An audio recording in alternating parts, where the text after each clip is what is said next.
So one of the hardest things about doing the show is figuring out what we're going to talk about because right now, this time of year, not a lot of great horror movie releases. Uh, and we like talking about old stuff, but we got to figure out like how to do it. So what we did is we made this big list, very big list of possible show topics. And we rolled the dice. Okay. We rolled digital dice and it picked our actual topic for this month, which is awesome. This isn't one that I put on there. I think this one might have been one of yours, right, Chris? I don't know. This was mine. So Okay, it's one of yours. Okay, yeah, because we each put a ton of stuff on this list, and what it landed on was found footage. Kind of interesting, since our last episode was a Blair Witch 2 commentary, but it's a nice segue. Nice it has segue. nothing to do with that, really, because we did this randomly. We had nothing to do with it being in February, but it is found footage February now. So we're going to do one movie today, and we're going to do another one In a week next so. time we record. before the month is over. Yeah, so you get your 2 episodes a month, and I don't know, we got a little like discussion about found footage ahead of time, and also we want to talk about a movie that's found footage-ish. That's the thing with That's found new. footage, is that it's a lot of movies that sort of like go into this category are kind of just like found footage-ish, quasi-documentary, because that's really how the whole like genre starts. Like found footage wasn't really a thing before Blair Witch Project kind of made it super famous, and even that probably at the time was not really called found footage. It was probably more referred to as like documentary-esque or faux documentary. Yeah. I've got a little bit about that that we can talk about after Zach plays our goddamn music. Zach, hit the music.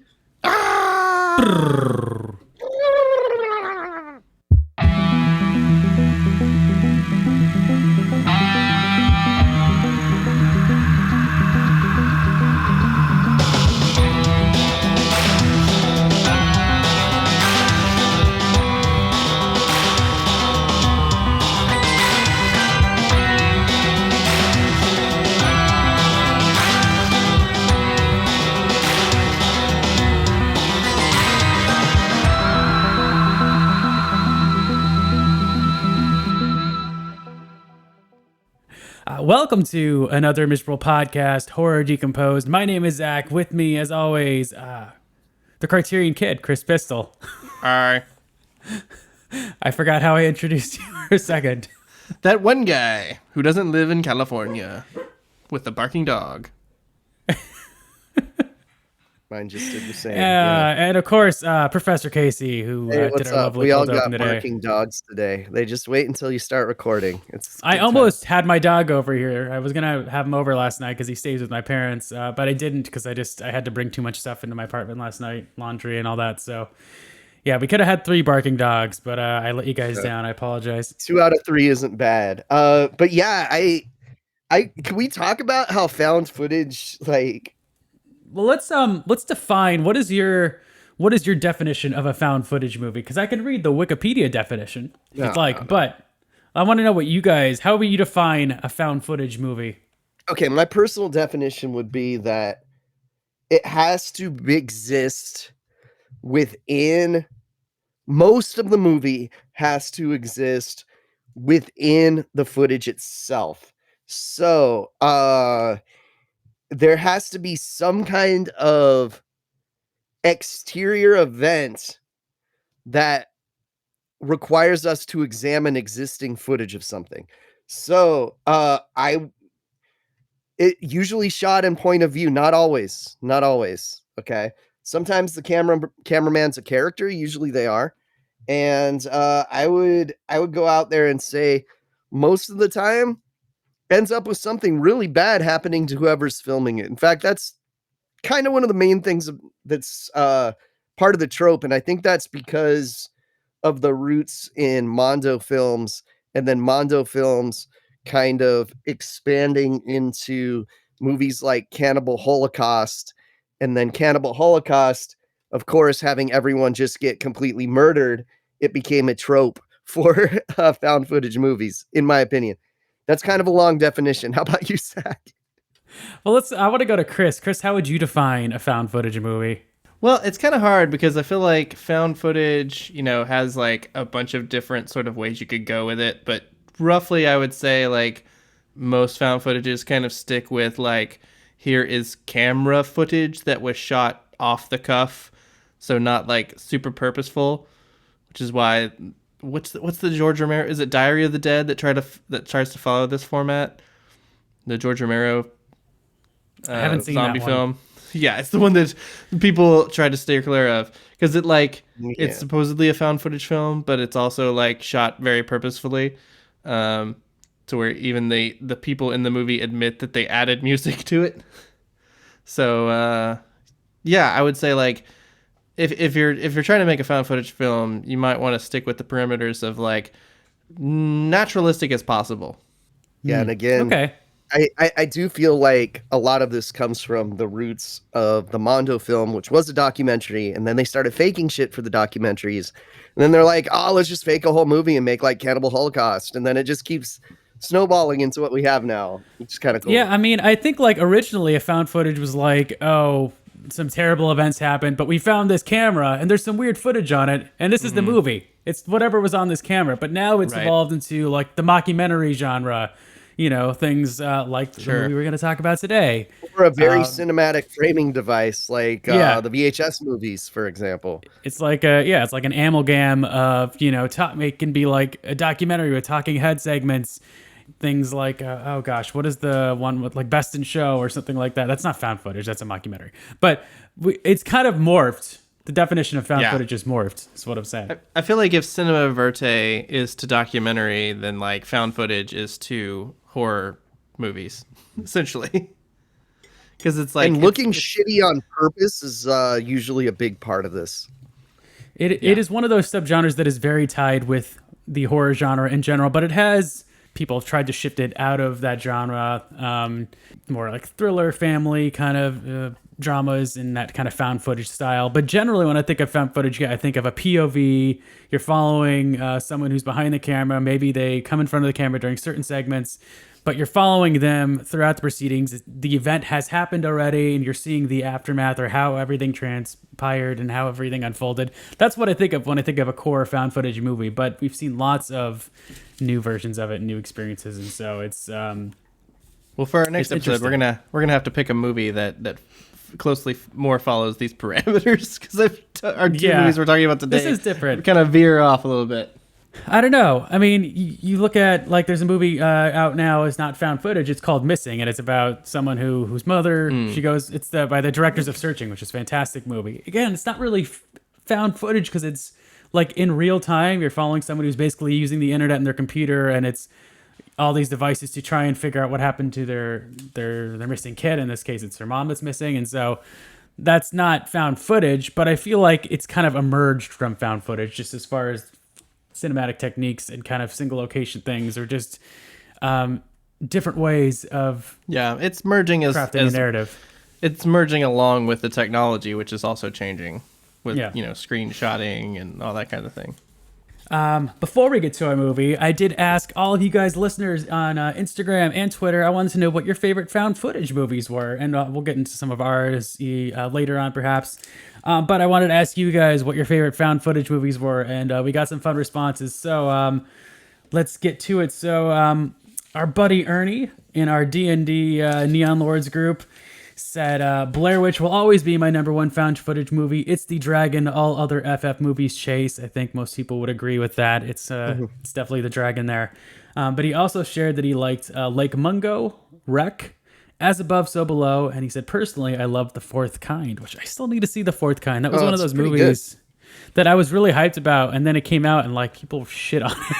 Yeah, it got I remember getting terrible reviews when it came out. And I thought it was kind of cool, man. It's I'm kind of with Ernie on this one. Also, totally with Ernie on Lake Mungo. That movie fucking rules. Yeah, and like the only Lake Mungo is reason one of the I didn't creepiest say movies let's I've do ever it. seen. It's very good. I didn't want to say let's do Lake Mungo because we've like extensively talked about it on the show, but that would have been my choice if we hadn't.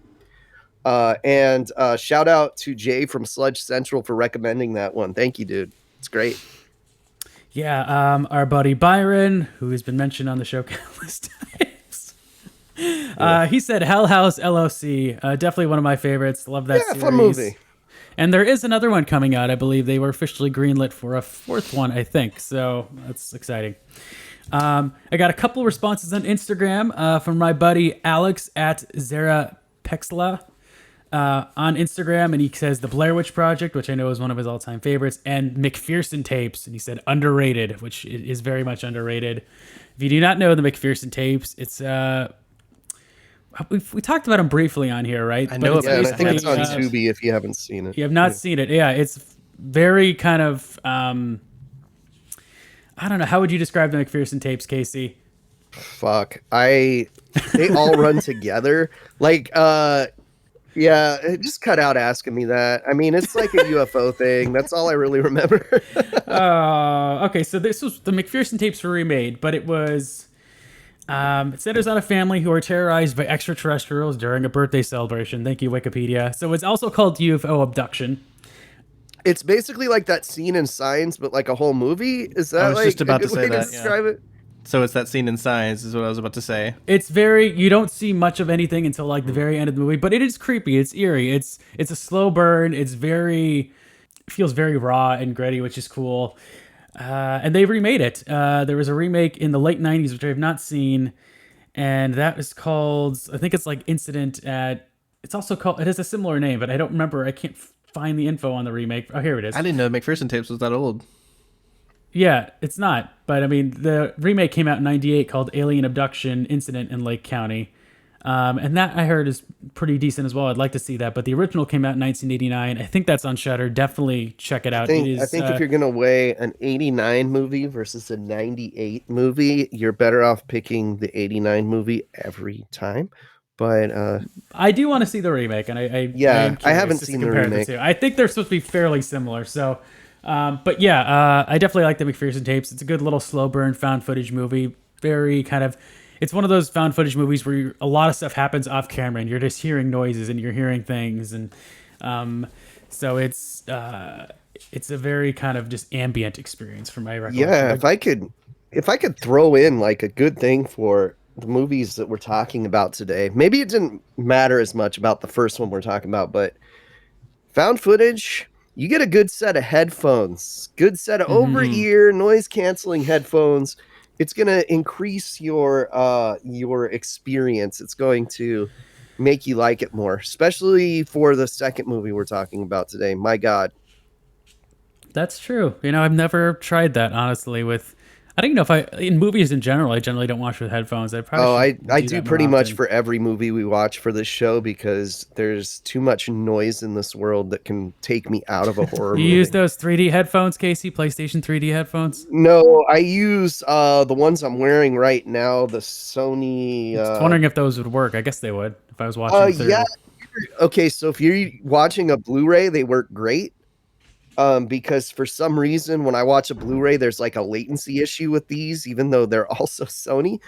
Yeah, if you do a direct line into the controller with the 3D Pulse headset, they're pretty great for watching Blu-rays. If I'm streaming, I use my other Sony headphones that I'm wearing now. Surprised nobody on Twitter said Ghostwatch. Ghostwatch is fucking great. That is a good one. That is a very good one. Watch it made people actually kill themselves. Jeez. That's not why I love it. It's just an extra fact. Jesus Christ.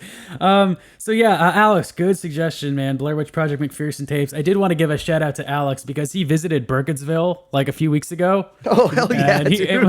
And he saw that we did like a commentary on the second one. He's like, dude, you guys should have told me. I could have been like your man on the ground and done like a bulletin for you. And I was like, that's awesome. we totally messed up there. Kris, I'm surprised you haven't made that trip yet. Man, just a whole northeast trip I want to take. Just Salem, all the hot spots. I'm sure they would love Blair Witch fanboys going to Burkittsville. Oh yeah, I'm sure they don't. They aren't annoyed by that at all. But yeah, shout out to Alex. He posted like pictures of it, like from like locations in Burkittsville, like from the movie. It was pretty cool. And we had one more response from Susan Gordon, actor, who I think was the actor in your short, Chris. Oh, really? I didn't even see that. Yeah, so thank you, Susan. She said the online Slenderman series 100-Yard Stare, and I started to look into some of this, and I think she acts in this, and I was pretty impressed with what I saw. I saw there's like a lot of, they're like 2 to 3 minute little shorts, but they're like, I feel like there's like Disqualified due to bias. Disqualification. No. I was impressed with what I saw. They were creepy, so I will definitely watch the rest of those. Susan. Oh no, that sounds like up my alley too. Yeah. Like I think I would like that. I gotta check it out. So 100-Yard Stare. Look it up on YouTube. You'll see like a playlist. There's a bunch of them. They're like 2 to 3 minutes each video. They're pretty cool. So yeah, that's at Susan Gordon, actor. And check out Chris's short. Is that online yet, Chris? No, because I'm trying to get it into festivals. Okay. Watch the trailer on my website. Guard it with an iron fist. Yes. All right, I think that was enough of an introduction to found footage. So let's kick off Found Footage February proper. This is our feature scare.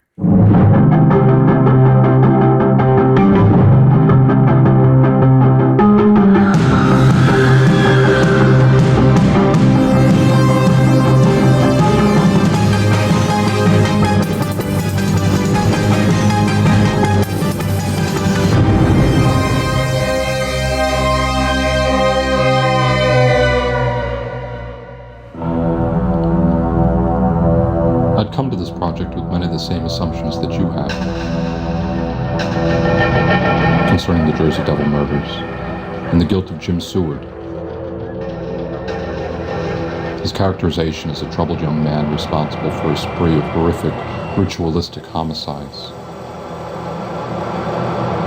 What really happened that night? So, our feature scare this week in Found Footage February, our first film that we are covering is The Last Broadcast. This came out in 1998. It is directed by Stefan Avalos and Lance Whaler, who also star in this movie. Hold on, Zach. It came out in 1998. What year did the Blair Witch Project come out? 1999. Oh, It came out like a few months. I think this came out like October 98, and Blair Witch was like January 1999. yeah. So. They make it sound like it was farther away than it actually was. It was Yeah, they were a matter of This was the months. movie that anytime someone talked about Blair Witch, people would always have to like push their glasses up and be like, actually, the last broadcast came out before the Blair Witch Project. So, yeah.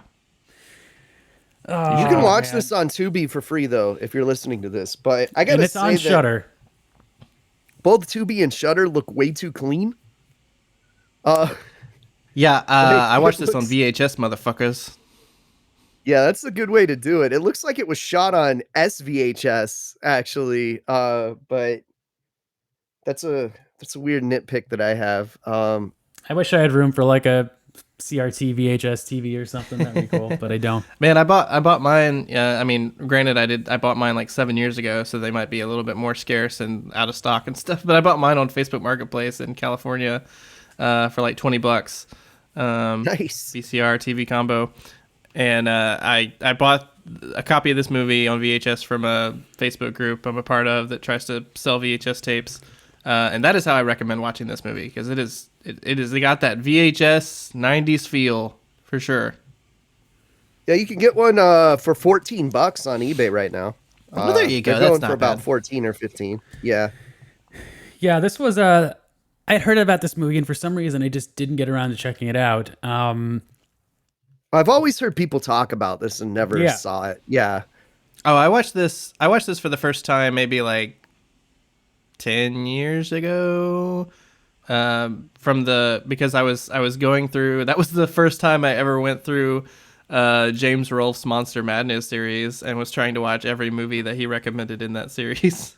So I feel like that's also Yeah. how a lot of people heard about this movie because it was like one of the deeper cuts from that series. Oh, Cinemassacre? Yeah, from the Cinemassacre. Yeah, that's where I first original heard Monster about Madness. this, I think. I didn't. I missed that. I didn't realize he did one on the last broadcast. Yeah, I love the. Oh, Monster yeah, it Madness was an series that he older did. Monster Madness, though. It was like years ago, like Monster Madness 2 or something.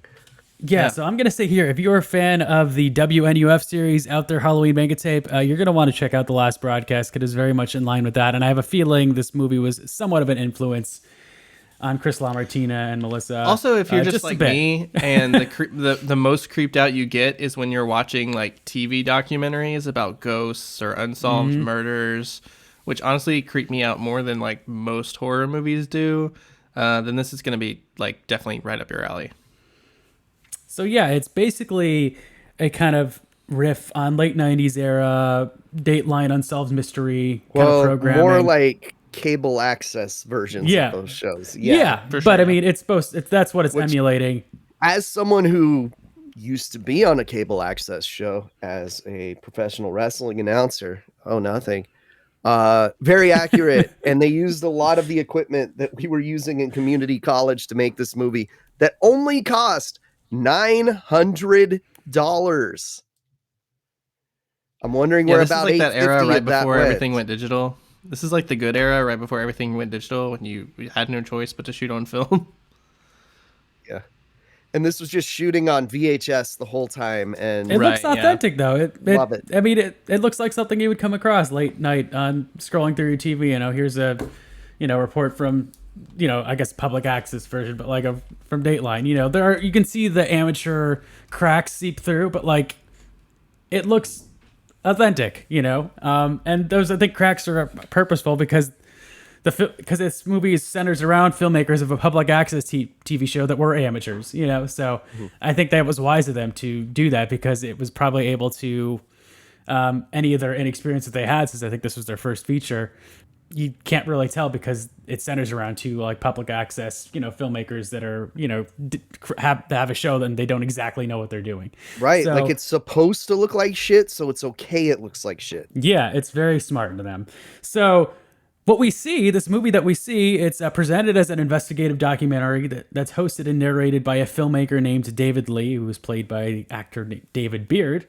And David is investigating something called the fact or fiction murders. And this is a case involving the hosts and crew of a public access paranormal program called Fact or Fiction. And this has nothing to do with the wonderful show that Jonathan Frakes, Riker himself, used to host on Fox called Fact or Fiction. So the Fact or Fiction murders. Belief. So these false. two like false. college age public access hosted this little local public access show called Fact or Fiction, and they decided to do a live broadcast one night investigating the Jersey Devil. And during this live broadcast, they were murdered, supposedly, by a psychic they brought with them, named Jim Seward. And he is the only one that was found alive out of these events. He was convicted of the murders and died in jail under mysterious circumstances. So filmmaker, documentarian David Lee has taken upon himself to investigate this mysterious case. And this is where I wish it was more like Blair Witch, so we could get more Jersey Devil shit. I agree. That was one of my main critiques, is that there's next to nothing about this Jersey Devil investigation. You don't really see much of the investigation. You just see kind of their behind-the-scenes footage of them setting it up. You get nothing about the Jersey Devil itself. If you're thinking, oh, this is Blair Witch, but with the Jersey Devil, no, it's not like that at all. It's more of a true crime looking into these public access hosts, Jim Seward.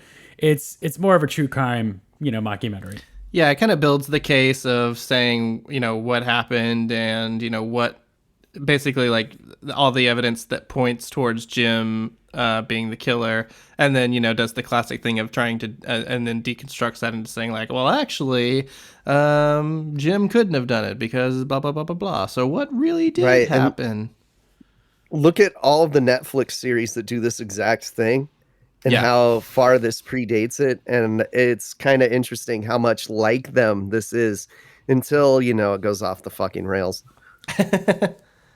Yeah, I think another thing is that they didn't shoot a lot of stuff with them like in the woods, like doing their investigation, because it does feel like they repeat a lot of the footage that they did shoot like 5 times. They do, yeah. They repeat a lot of things. Like, all right, we get it. We saw this already. It just seemed like that was the edges of their budget, and they just didn't have enough time to film more things. Yeah, I mean, $900. That's insane. My thesis short cost $3,000. So yeah, this movie is comprised of a large amount of talking head segments. They interview, the guy who edited their fact and fiction show, the video editor. They interview Jim Seward's therapist. They interview a web designer who helped them set up the live like telecast. Yeah, police they had a detective. live IRC cast from the woods, which I'm doubting the actual ability that these guys would have had to be able to do that. Yeah, But Jim Stewart's landlady. Which I thought all the interviews were really good. Like all the interviews are really well acted, really well performed. It's only like I think the acting from the like the main victims in the woods that's all gets a little like hokey and a little cheesy at points. I'll see you guys back at camp. Yeah. Which they repeat like 8 times. They were proud of that. They're really proud of that moment. They really thought that's the creepiest part of the movie. I mean, to be fair, this character is clearly presented as he has some issues. It seemed like he was probably autistic. Just, I don't know. That's the vibe I got from not saying anything derogatory On about the spectrum. that. He obviously was dealing with, on the spectrum, I would say. And I did take umbrage with the fact that they were like, so they're doing this investigation, and then we get the internet. And he's like an internet scroll. And you go, Jim was into magic and the internet. 2 things that could be harmless, but also have a dark edge to them. I Like- loved that line so much. Oh my God. I laughed. So this came out in 98. It takes place in 1995, which is like, I think I just was reading, it was the first year that the internet was like fully commercialized. So it's really like, it's getting more in the mainstream public. And eye. I mean, really, all anyone's using is like America Online or Prodigy at that point. Yeah. But I just love that they're like, oh, magic. And he's doing, And and the we talk internet. about him going to his therapist and doing card tricks, which I will just say I've done before. I grew up around magic books. My dad's a member of the Magic Castle. I studied magic, so let me just say I have not murdered anybody yet. We got a Magic Castle member over here, guys.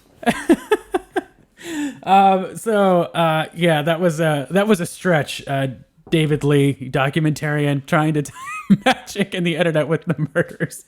But Magic, internet, must be murder. I think my thing with this movie, and this was like right up my alley, so I did dig it. I just didn't know, like, tonally, what exactly were they going for? Did they want this to be, like, eerie and kind of, like, scary? Were they trying to be sort of tongue-in-cheek and add humor? Because there are many moments in this movie which are pretty funny, but I don't think they were necessarily purposely trying to get laughs. And so I was kind of, unlike WNUF and Out There Halloween Mega Tape, which are spoofs, sure, they have their, like, kind of supernatural, spooky edges to them, but generally, they're horror comedies. They're trying to be fun. And so this, I didn't know what tone they were going for. Like, it feels Right. like they're trying to create something very authentic. But then you have a moment where you're seeing these two, one of my favorite lines in the movie, you have the, like the beginning of the broadcast that they're doing with the Jersey Devil, one of the few, like, times you actually see, like, the broadcast that they were trying to, that they were making. And they're introducing themselves. One of them the guy, Stephen Avcast, his character on screen is named Johnny. And then you have the other guy named Locust. And they're going, we're here, we're live, it's going to be on ham radio. We have a psychic, and we have a Sandman who has the ability to record sounds from other worlds, otherworldly sounds. Never comes into play again in the history No. of the show. Like, No. why did we see more of the broadcast, see more of these otherworldly sounds? But I love that line. That was just like, your Be Kind rewind moment there. It was just, I wanted more of that. We don't get to see much of the like public access show that they had, Fact or Fiction. You see like a montage of clips and it looked pretty entertaining. And I'm like, show me more of that. Instead, what we find out is that Johnny and Locust basically hate each other. Yeah. And it's just lots of footage of them bickering. There's a funny moment where David Lee is like, Stephen Avcast remembered, and then you cut to the video editor and he's like, Stephen was kind of a dick, dude. Like, he sucks. This guy was an asshole. He didn't know what he was doing. Locust, his co-host, was like just in it for fun and knew this was like nothing, but Stephen took it really seriously. I just love that he goes to Stephen Avcast remembered, and it's the video editor just shitting on this guy. See, that's intentionally funny. Yeah, That is yeah. intentionally See, like, I just wish like more of the behind the scenes stuff with them. Like, you see them go to interview like a soapbox director and try and hire him. You know, the behind the scenes stuff. I just wish they'd injected a little more humor into that. Like, if they hate each other, like have a little more fun with it. It seemed authentic, but like it wasn't as entertaining as I would have liked it to have been. I'd say, so we're at the first half of the movie right now. And then I would say it takes a turn where it starts to focus on reconstruction of a videotape that is supposed to have all the answers. Someone sends a mysterious box with a completely torn apart videotape inside of it. So it's like this big, like TV box that has just unraveled videotape. And he's like, you know what? I'm going to send this to a forensic video specialist who's also kind of not the best actress to see what she can find. I thought that was fine because, again, it felt like someone that you would see interviewed on one of these true crime shows. So like that didn't bother me. I thought this was really compelling. I liked that they kind of were cutting back and forth between, continuing to follow this investigation and, oh, she's uncovered another piece of this film and here's another clip of it. The problem is the film that she was uncovering just wasn't that interesting. It wasn't more of the broadcast. It didn't reveal too much more than it was not as suspenseful as I wanted it to be. Her uncovering it slowly was suspenseful, and we can talk about the reveal in a minute. It has that one shot of the supposed killer.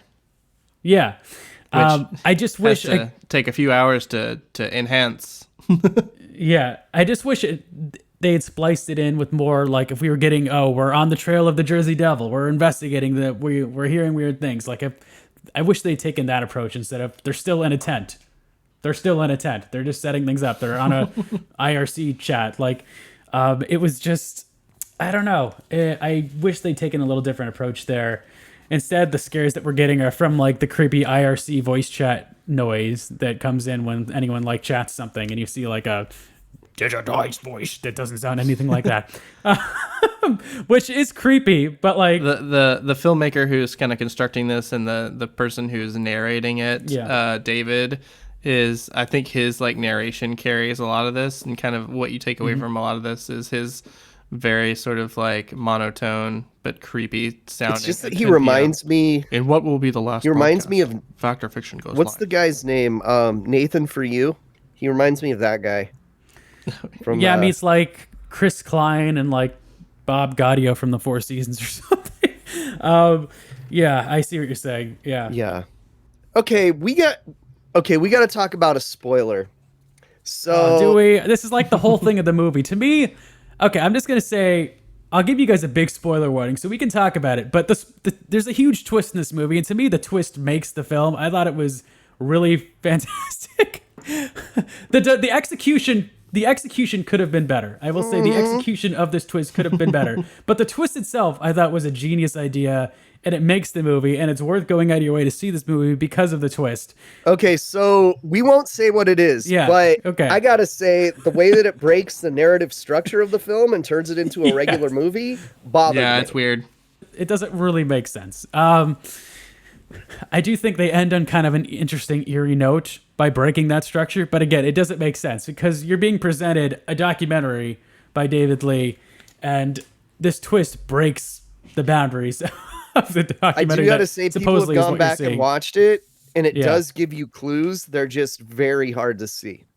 Oh, I know there are definitely clues that I didn't pick up on of, who's sending in these chats and stuff like that. And again, I don't want to spoil it because I think the twist makes the movie. But I don't know, man. There's a lot of charm to this. All the like watching. Zoom in crawls on the digitized ads, and it's very, if you have a fondness for like late 90s, stuff like Dateline and Unsolved Mysteries and just anything from that era, like I do think you're going to have a good time with this. I gave it a solid 3 because I liked it up until the twist. If I liked the twist more, I would have rated it higher. What did you go for, Zach?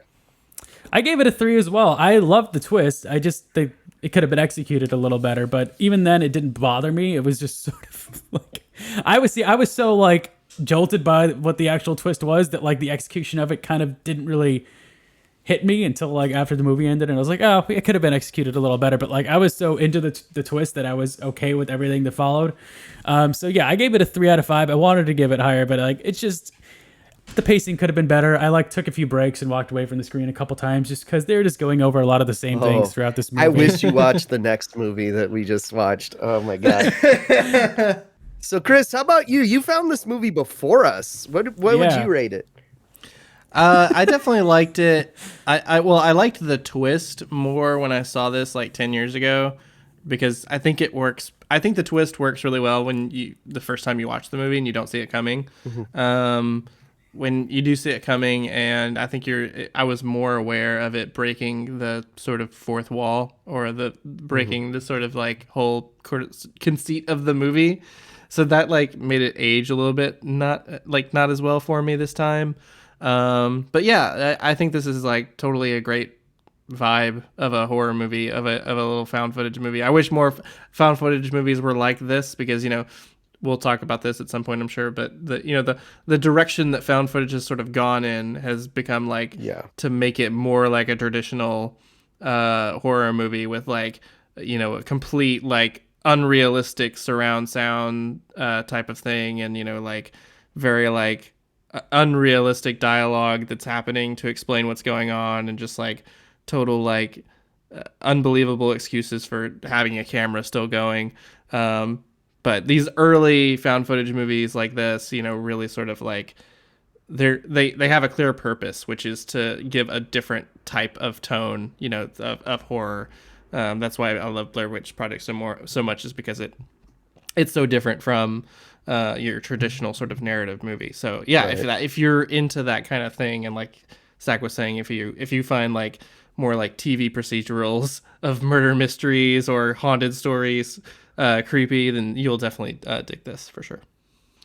Awesome. And what was your rating? Did you have a rating for it? Or I forgot to give a log this rating? on Letterboxd. Something about watching movies on VHS, I forget to log them all the time. You log I think I'd give everything it too, dude. I know, and I think I'd give this like 3.5. You just logged like a Titanic like 5-hour documentary or something. I know. I only watched like maybe like a quarter of it, but Yeah, so that is the last broadcast. You can find it on Tubi or Shudder. Check it out. This is an interesting movie, and I do think it's cool. The directors are still. I know Stephen Avalos, who plays Stephen Avcast in the movie, did make another horror movie. He's doing some other things, and I think the guy that I played hope Locust, so. Lance, he's working in like. He's God, I don't become wanna- Perez Hilton. No, he's not. Motherfucker looks exactly like Perez Hilton. That's all. this movie made $4 million on a $900 budget. I hope they made another movie, or like retired forever. Like bought a mansion and Yeah, I retired. wouldn't make shit. I'd just be like, cool, man, I'm good. I'm gonna take a No, Steven- 2-year vacation. He directed a supernatural thriller in 2004 called The Ghost of Endendale, and I'm kind of curious to check that out. He's done a bunch of various other things in the meantime, short stories and stuff like that. And then Lance Wheeler, he took an interesting career direction, and he's known for increasing work in experimental combinations of film, AI, gaming, and related media. And he's doing lots of different stuff in that field, working on something called Blockchain Fairy Tales. Oh no. And Project Immerse. I don't know. Interesting things in the. I don't know anything about virtual experiences and stuff like that. So Let's just say blockchain is a huge red flag. So they did not invest their money as well as the directors of Blair Witch Project, I'm guessing. Or they're just laundering it through the blockchain. Could be. So that was the first entry for us in Found Footage February, but we have a Don't Cross the Streams for you, so let's get into it. This is Don't Cross the Streams.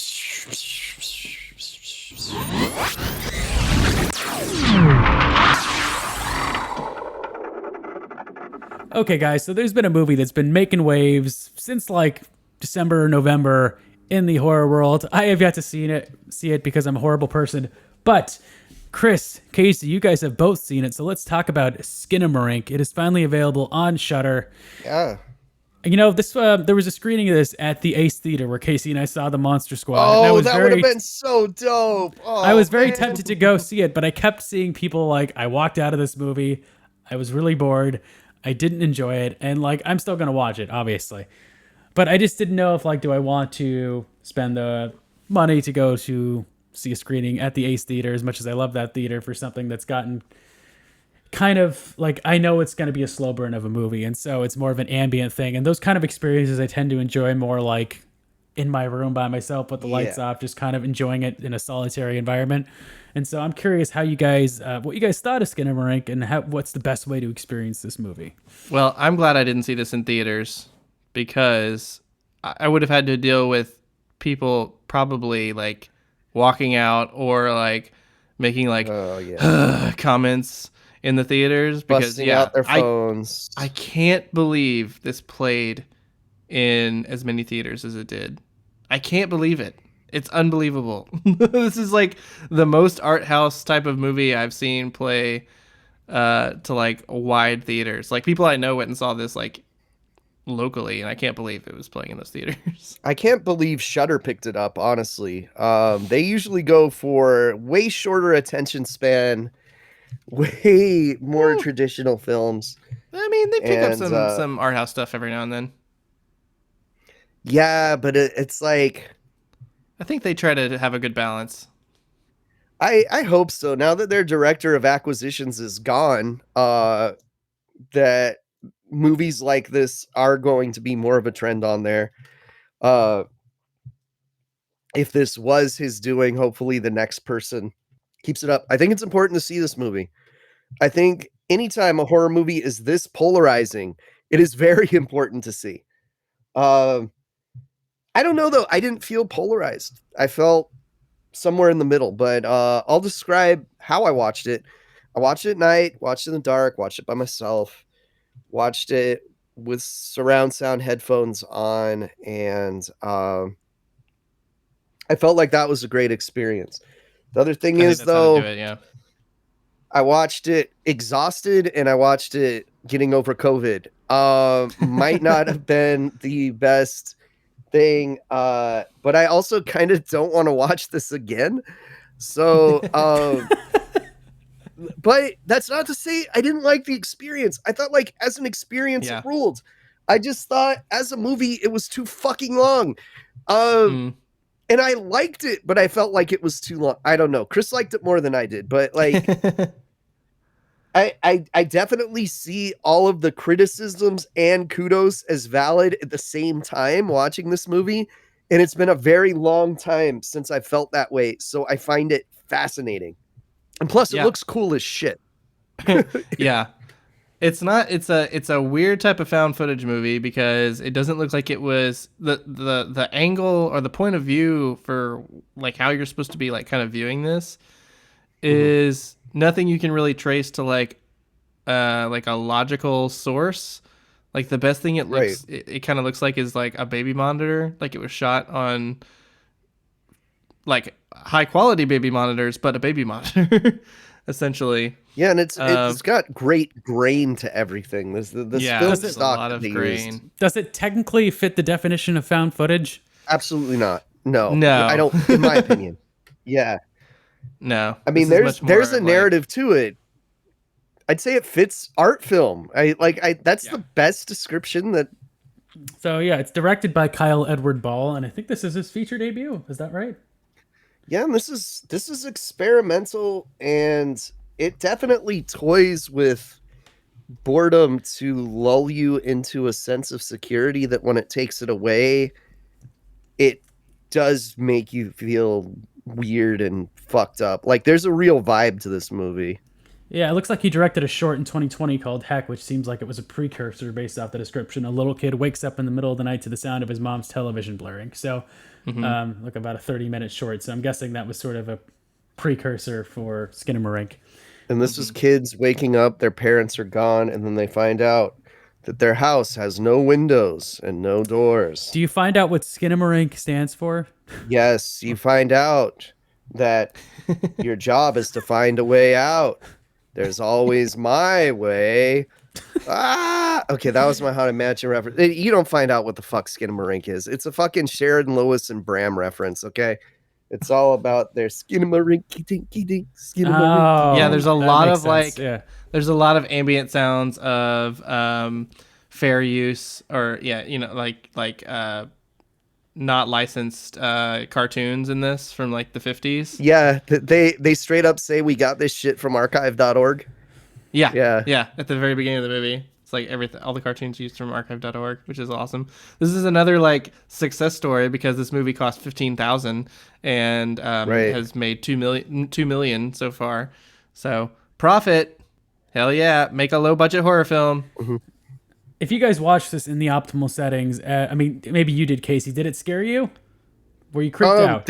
Okay, so it lulls you into such a like, fuck, there's nothing happening, that there's like maybe 2 jump scares in the movie that are audio based that actually get you pretty bad. Okay. Yeah. Also, just like, oh shit, kind of moments where a character says something or you hear a voice say something and you're like, oh fuck. I started watching this at like 11 o'clock and I was like, I'm going to watch this late at night in the dark with my headphones on so I can get really like into it or whatever. And I was like, about 20 minutes into it, I was like, one, I'm a little too tired. And one, this might really fuck me up dream-wise if I watch this before I go to bed. And see, I was hoping essentially it would. I was like, I was watching it right before bed. I wanted it to freak me out. And it... I got a couple. Is it just kind of like a more avant-garde, experimental, like paranormal activity with like not as much activity? No. Yeah. It's way more avant-garde and artsy and experimental than that. Like, yeah, you it's hard to even like, because there are essentially 2 kids in this. Yeah. You never see their faces. You mostly just kind of see their feet or hear their voices or see, their backs to the camera. Yeah. Every camera angle's like they didn't have a tripod and they set the camera on something and it's pointing up or down. Kind of. Yeah. I think what the sort of like point of this is to sort of recreate that like nightmare feeling of you're a kid, you wake up in the middle of the night, you're like wandering around your house in the dark. You can't go to sleep, so maybe you try to watch some TV or cartoons. And there's always that sort of like nagging fear of like, what if there's something in this house? Or what if something terrible happens in this house? And this movie is like, yeah, that happens. There is something terrible in this house. And something terrible is going to happen. Yeah. Other people are pulling, like, people that have had like shittier childhoods than us are pulling out like abandonment and abuse feelings when they watch this movie. So that's kind of, I mean, there's a lot of trigger warnings for that sort of thing for this movie. I think one of the most like messed up sequences involves like a 911 phone call, which is like my wife was like she was just walking by the TV and just was like reading the subtitles during that part and was just like, oh God, no, thank you. Yeah. And what's weird is you need the subtitles. Like, don't turn on subtitles, but the film gives you important plot details in subtitles that I think are things that are supposed to be barely audible, but they're actually like not at all. And you really need to be paying attention and reading the screen for some key plot details because they're not audible at all. It's a style choice, I guess, or maybe it's covering up a fuck up. I don't know, but it works. Yeah, it almost feels like the director was like, no, I don't want subtitles. And somebody was like, you literally can't understand what it's saying there. So yeah, I turned on additional subtitles as well. And I was glad I did that because there are some noises as well that you hear that are a little bit more clarified with subtitles. And it's kind of like, oh no, oh God, no. And it'll translate some of the more like robotic sounding grindy voices that don't get subtitles that they're actually saying some kind of important shit. Yeah. Okay. On an unrelated subtitle note, I was just going to say, Kris, did you watch Banshees of Inisherin with subtitles? I saw it in the theaters first and then I watched it with subtitles on at home, but I don't think there was anything that I couldn't really understand. Like, nothing really important that I couldn't understand in the theater. Yeah. Sorry, Banshees of Inisherin, great movie. It's very thick on the Irish dialect. So if you have trouble... Snatch is worse. There are thicker accents in Snatch. Yeah, I think I watched it mainly without the subtitles. Anyway, Skinamarink. I'd say if you watch this movie at 3 a.m. high, this will probably be the scariest movie you've ever seen. Okay. Sounds like the way to experience it. All right, I can You dig it. You might trigger an I existential watched it crisis. at 9 p.m. with like some ZQL in my system, and yeah, it was an experience. So, final thoughts, ratings. I gave it a 2.5. I know that sounds low. I'm not. I'm thinking now maybe I should have given it a 3 upon reflection. But hey, I did what I did. I gave it a 2.5. I must have been feeling that right that moment. But go out of your way to see it just to see if you like it or hate it, because it's important. I was just gonna say, I gave it a 4, which and it sounds kind of high, but because kind of like Casey, I don't know if I'll ever watch this again, but I think it's definitely an experience, and I don't know if it's not a film I would recommend to everybody. Clearly, like I saw a lot of people in my letterbox who gave it like half a star, 1 star, and were like, nothing happens, and I just want to say to those people, like, I don't know what to fucking tell you, like. That's not true. Like, stuff happens in this movie. Like, if you came out of this movie, some major shit like, happens. Yeah. If you come out of this movie and you're like nothing happens, then you clearly just were bored and not paying attention. I'm sorry. Like, Right. Go watch something. Watch something that's more your speed, I guess. But I totally dug this. Like I said, like, found footage movies that sort of gear more towards the quasi like realistic. Which, this movie's not realistic, but it's not like trying to be. It's not trying to be like explosions in your face. Oh my god, what the hell? Oh god, Right, and just that like highlights monsters the weird shit jumping at you. Right. Yeah. Things that are trying to be more weird, more just like tapping into those like existential fears and dreads of like being a kid and waking up in the middle of the night and being kind of terrified of how dark and quiet your house is. Did you get any people comparing it to cosmic horror? I saw a couple people do that, and I found that very interesting, because now my brain's going there, Yeah, I mean, not quite when I was like originally watching it. And there's a lot of ways you can interpret what happens in this movie, or what is sort of like behind, the scary shit that happens in this movie. And interpret you will, because it explains nothing. Yeah. Did you put a rating on it, Chris? Yeah, I said 4. 4 out of 5. Okay. Yeah, Kris liked it more than I did. All right. That's a good recommendation there. Okay, I will definitely check it out. Report back. Yeah, see what you think. Because one of my friends was asking, he was like, "Is this a skip or a must watch?" And I'm like, "You got to watch it to see how you feel. If it's that polarizing, it's like, be part of it, But this Awesome, is definitely awesome. like a proof that movie theaters do not give a shit what plays in their theaters, because if I was in control of a megaplex, I'd be like, no, don't show this movie here. You're gonna just piss off people. Yeah, I'm gonna have to give refunds. Yeah, exactly.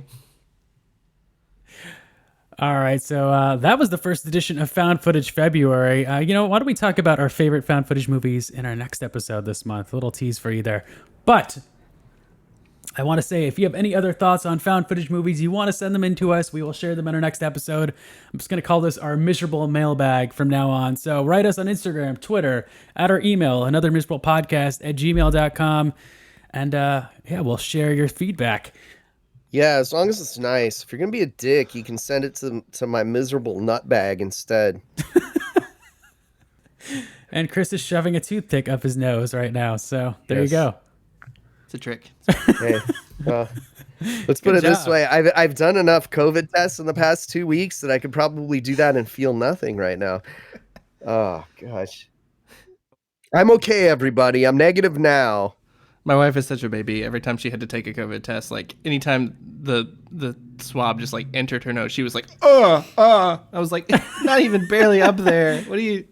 I feel like now I could touch my brain and be okay. Yeah. With contacts, I've touched my eyeball so many times. I could probably take out my eyeball and be fine. Wow. Okay.